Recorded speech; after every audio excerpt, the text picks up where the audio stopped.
A'udzubillahiminasyaitonirrajim. Bismillahirrahmanirrahim. Assalamualaikum warahmatullahi wabarakatuh. Alhamdulillahirabbil alamin. Assalatu wassalamu ala asrofil anbiya'i wal mursalin sayyidina wa maulana Muhammadin wa ala alihi wa ashabihi. Segala puji dan syukur kita aturkan kepada Allah Subhanahu wa taala yang telah memberikan limpahan rahmat, kasih dan sayangnya sehingga pada hari ini saya bisa memperkenalkan diri di depan teman-teman walaupun melalui media. Kemudian saya juga bisa dan kita semua bisa merasakan nikmat hidup karena pada hari ini kita masih bisa bernafas, kita masih bisa melihat, kita masih bisa mendengar dan lain sebagainya. Kemudian tak lupa selawat serta salam kita haturkan kepada junjungan Nabi Muhammad SAW yang telah membawa kita sampai kepada zaman ini sehingga kita bisa merasakan apa nikmat iman itu, apa nikmat Islam itu. Baik teman-teman, perkenalkan nama saya Julianti. Saya dari program studi Ilmu Al-Quran dan Tafsir semester 6 kelas A. Pada hari ini saya akan memperkenalkan produk dari mata kuliah produk yang saya buat untuk mata kuliah komodifikasi agama yang diampu oleh dosen kami yaitu Dr. Samsul Hidayat SAGMA. Nah, produk yang saya buat adalah Kozakram. Apa sih Kozakram? Nah, Kozakram adalah buku yang saya bikin. Bisa dilihat teman-teman, Kozakram di bawahnya adalah kutipan cahaya yang mulia. Jadi Kozakram ini merupakan namanya diambil dari singkatan. Jadi ini adalah penggabungan nama-nama. Kuo itu diambil dari quotation atau quotes. Zia itu adalah Zia dan Akram itu adalah Al-Akram. Saya ambil nama Al-Akram itu dari Quran, dari Al-Quran. Biasanya tulisannya Quranul Karim Al-Akram. Jadi saya ambil dari sini. Jadi Kozakram ini bisa kita ketahui bahwa artinya kutipan-kutipan cahaya yang mulia. Nah teman-teman, dari nama Kozakram ini kita bisa tahu bahwa melalui Kozakram ini akan menjadi wadah dari kutipan cahaya-cahaya yang mulia yaitu Al-Quran dan sekaligus menjadi buku motivasi serta target hafalan kita dalam menghafal Al-Quran yang akan menjadi cahaya atau syafaat kita di yaumul akhir kelak. Nah, lantas apa saja sih yang ada di dalam lembar per lembar di halaman Kozakram ini? Yang pertama itu ada ucapan Bismillah, karena segala sesuatu harus dimulai dari Bismillah agar Allah memberikan berkah dan ridhonya dalam setiap apa yang kita lakukan. Kemudian di bagian sebelahnya itu ada biodata diri. Jadi dengan mengetahui nama, alamat dan sebagainya, kita tahu bahwa Kozakram ini adalah milik orang tersebut. Misalnya saya isi nama saya di sini Julianti. Jadi Kozakram bisa diketahui oleh orang lain bahwa ini adalah milik Julianti. Itu. Di sini juga ada alamat, hobi, mimpi, visi dan misi. Kenapa saya mencantumkan mimpi, visi dan misi? Karena mimpi adalah sesuatu yang harus kita galakan, harus kita keluarkan. Karena dari sebuah mimpilah sesuatu yang besar akan menjadi kenyataan. Berangkat dari kisah nyata yang dialami oleh kiai kami di sini yang mendirikan Pondok Quran Ismuhya, itu berawal dari mimpi. Beliau selalu memimpikan hal-hal yang besar. Beliau selalu bermimpi akan sesuatu yang tidak mungkin. Namun beliau yakin bahwa Allah adalah maha pengatur atas segala-galanya dan mampu menjadikan segala sesuatu yang tidak mungkin menjadi mungkin. Nah, itulah sebuah mimpi. Karena itu jangan takut untuk bermimpi. Dan bermimpilah yang besar, jangan setengah-setengah. Nah, setelah itu dalam lembaran selanjutnya dalam buku Kozakram ini yaitu ada quotes, yang mana kalau misalnya kita membaca itu akan membuat kita berpikir lagi bahwa mengapa kita harus membaca Al-Quran. Jadi tidak ada yang tidak mungkin jika kamu mau berusaha dan mengandalkan Allah. Jadi banyak dari orang-orang yang berpikir bahwa menghafal Quran adalah hal yang sulit. Teman-teman, jika dilihat dari quotes ini kita bisa tahu bahwa tidak ada yang tidak mungkin jika kita mau berusaha dan mengandalkan yang namanya pencipta kita, Allah Subhanahu wa taala. Karena itu jangan pernah patah semangat dan berputus asa dalam melakukan sesuatu. Karena segala sesuatu pada akhirnya yang hanya mengetahui adalah Allah Subhanahu wa taala. Kemudian di bagian selanjutnya adalah motivasi menghafal. Di sini saya mengambil dari dua saja sumbernya, yaitu Quran surah Ar-Ra'd ayat 28 dan hadis riwayat Muslim. Insya Allah nanti akan diperbanyak lagi karena ini kuis zakab ini yang saya buat hanya bagian kasar saja, hanya bagian kasar, belum secara detailnya. Jadi insya Allah mungkin ini akan diperbaiki lagi. Nah, di sini di dalam Quran surah Ar-Ra'd ayat 28 berbunyi, yaitu orang-orang yang beriman dan hati mereka menjadi tentram dengan mengingat Allah. Ingatlah, hanya dengan mengingat Allah hati menjadi tentram. Nah, bagaimana caranya agar kita bisa menjadi dekat, agar kita bisa menjadi membuat hati kita menjadi tentram? Tentu saja kita harus kembali dengan Al-Quran. Kita harus mendekat kepada Al-Quran karena Al-Quran merupakan petunjuk kepada jalan yang lurus. Kemudian di motivasi berikutnya ada dalam hadis riwayat Muslim bahwa sesungguhnya Allah mengangkat derajat kamu dengan kitab ini, yaitu Al-Quran, dan menjatuhkan yang lain. Allah memberikan Al-Quran kepada kita semua, sebuah mukjizat yang tidak pernah berubah dari zaman dulu sampai sekarang, dan ini menjadikan kita, membuat kita berpikir bahwa Allah ingin kita kembali kepada Al-Quran. Allah ingin kita mendekat kepada Al-Quran karena semua orang, kita semua pasti ingin yang namanya masuk surga. Tapi bagaimana caranya kita masuk surga? Kita tidak pernah berpikir cara kita masuk surga itu harus bagaimana. Memang benar adanya jika kita ingin masuk surga, itu masuk surga banyak jalannya. Ada yang melalui pintu sholat, ada yang melalui pintu sedekah, dan banyak sekali. Namun untuk mendapatkan hal itu kita harus melewati hisab, tentu saja kan. Nah, salah satu cara yang baik, salah satu cara utama adalah dengan kita mendapatkan syafaat Nabi Muhammad. Namun tidak hanya sampai situ teman-teman. Untuk mendapatkan syafaat itu kita harus mampu dikenali oleh Nabi sendiri. Bagaimana caranya kita dikenali? Yaitu melalui Al-Quran, karena Al-Quran itu merupakan mukjizat Nabi Muhammad SAW. Sehingga apabila kita dengan Al-Quran, bersama Al-Quran, kita akan dikenali oleh Nabi Muhammad SAW, sehingga kita akan mendapatkan syafaat dari beliau. Nah, di bagian selanjutnya saya menulis motivasi menghafal Quran dengan halaman yang kosong. Ini adalah untuk teman-teman isi. Jadi kebanyakan dari kita menghafal Quran yang saya temui, dan saya sadari dari diri saya pribadi sendiri bahwa kita punya keinginan kuat tapi kita tidak mempunyai motivasi, sehingga itu hanya sekadar niat tapi tidak dilakukan. Kita tidak berusaha untuk mewujudkan hal tersebut. Karena itu saya membuat halaman kosong untuk kita isi apa motivasi kita menghafal Quran, agar ini bisa menguatkan kita untuk terus menghafal Al-Quran dan tidak putus asa dalam menghafalnya. Selanjutnya, selain motivasi, dalam kuis zakab juga menyediakan lembar tabel target hafalan.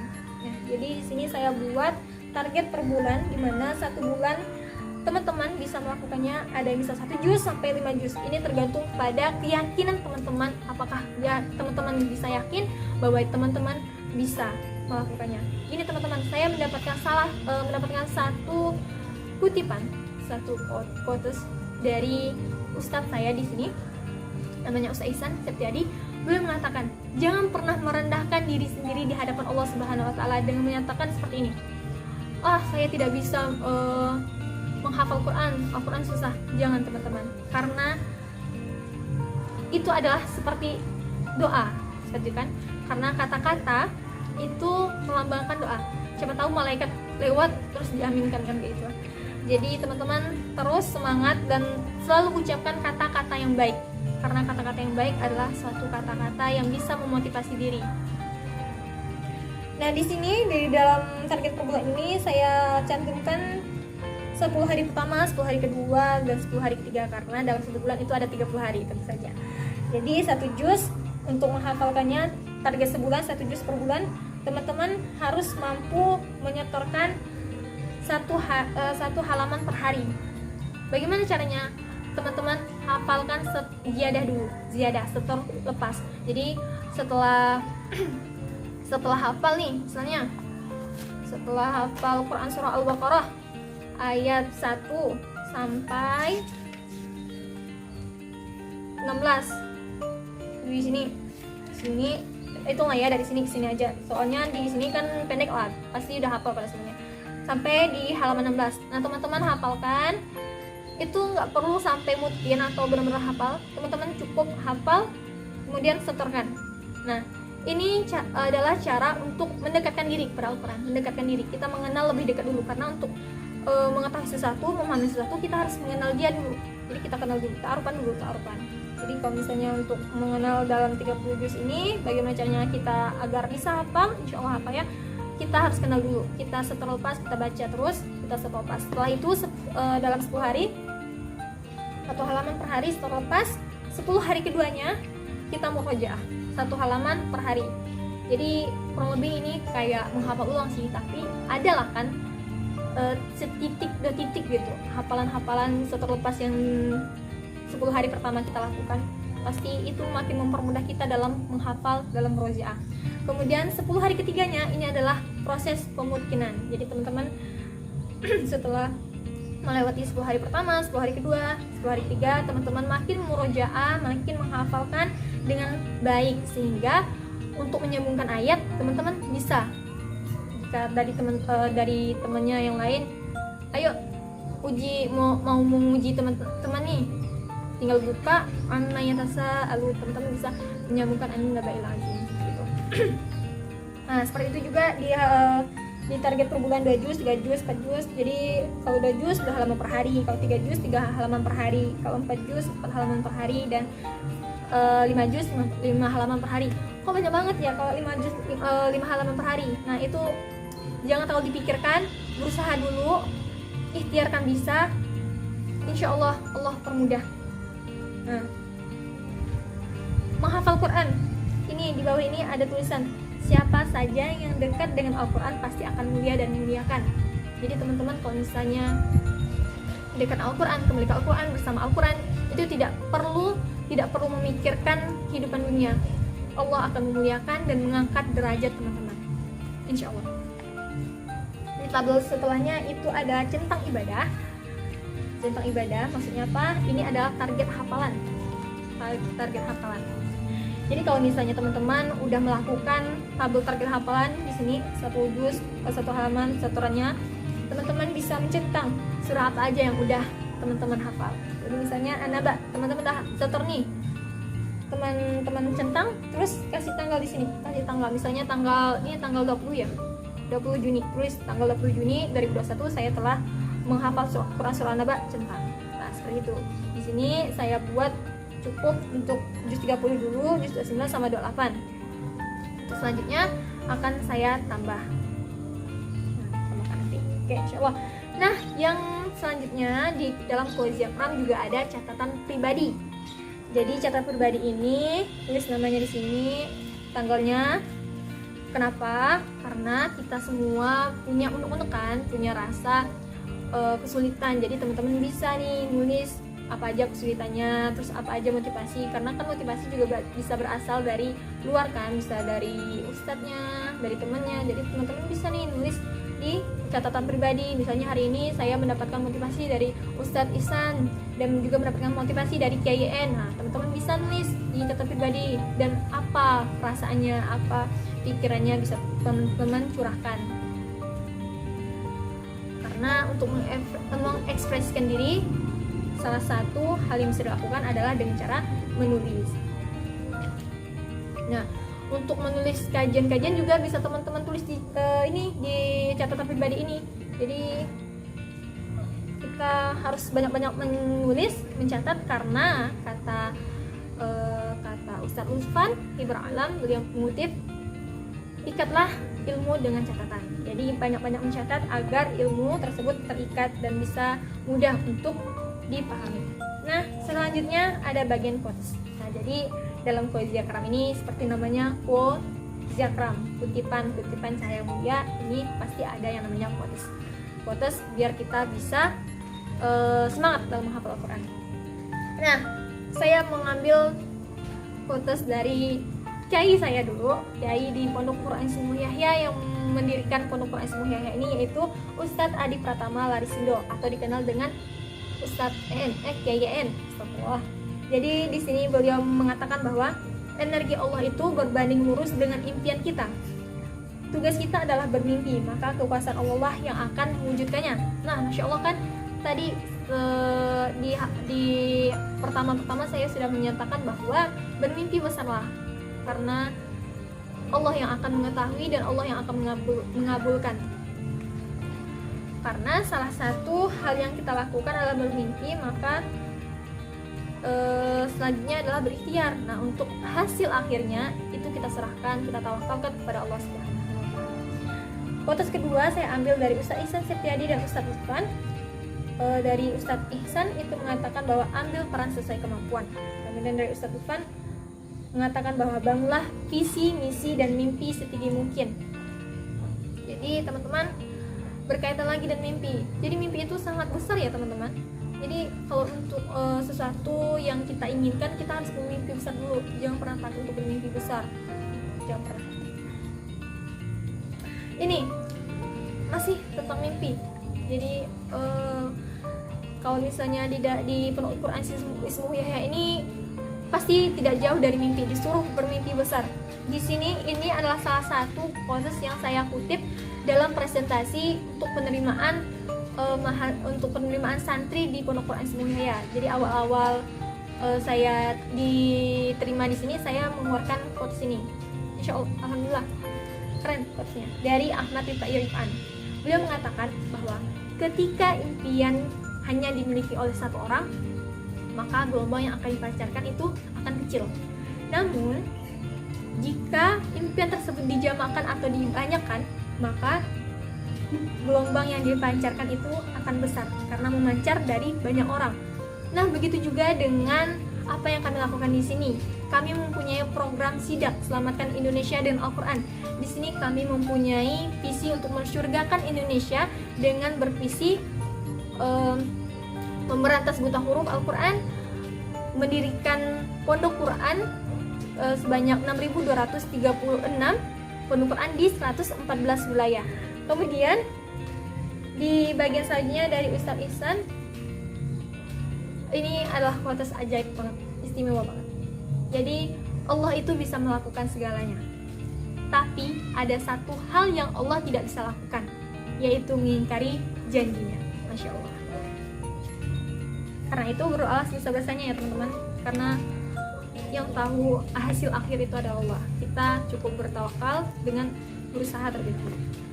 Oke, di sini ada bagian kosong. Ini bisa teman-teman isi dengan quotes-quotes teman-teman, karena saya yakin setiap orang punya kutipan-kutipan cahaya gitu yang ada di pikiran masing-masing dan perasaan masing-masing. Tidak bisa dipungkiri. Nah, bagian selanjutnya ada template sticky note. Mengapa perlu? Jadi ini ada template sticky note, tapi sticky note-nya belum ada karena ini hanya bagian kasar ya. Jadi sticky note ini dipergunakan apabila teman-teman susah menghafal. Jadi teman-teman bisa lepaskan satu sticky note, terus tulis ayat Al-Quran yang susah dihafal. Terus teman-teman bawa nih sticky note-nya, oh ini ayatnya. Jadi sering-sering bacanya pasti insya Allah akan hafal. Seperti itu, ini penggunaan dari sticky note. Kemudian yang bagian terakhir itu saya mencantumkan foto keluarga. Kenapa di bagian akhir? Karena jika kita putus asa, patah semangat dalam menghafal Quran, terus kita tutup buku Al-Quran ini yang menjadi salah satu motivasi dan target kita dalam menghafal. Coba kita lihat di bagian akhir, ada foto keluarga kita di sana, ada keluarga kita yang menunggu pertolongan kita di yaumul akhir nanti. Jadi teman-teman insya Allah bisa semangat lagi. Jadi karena itu foto keluarga saya cantumkan di akhir. Nah, di bagian ini saya menulis syukron. Mungkin itu saja produk dari komodifikasi agama saya tentang Qoyz Akram ini. Kurang lebihnya saya mohon maaf karena kesalahan datang dari pribadi saya sendiri dan kebenaran hanya milik Allah Subhanahu wa taala. Saya akhiri, wabillahi taufik wal hidayah. Wassalamualaikum warahmatullahi wabarakatuh.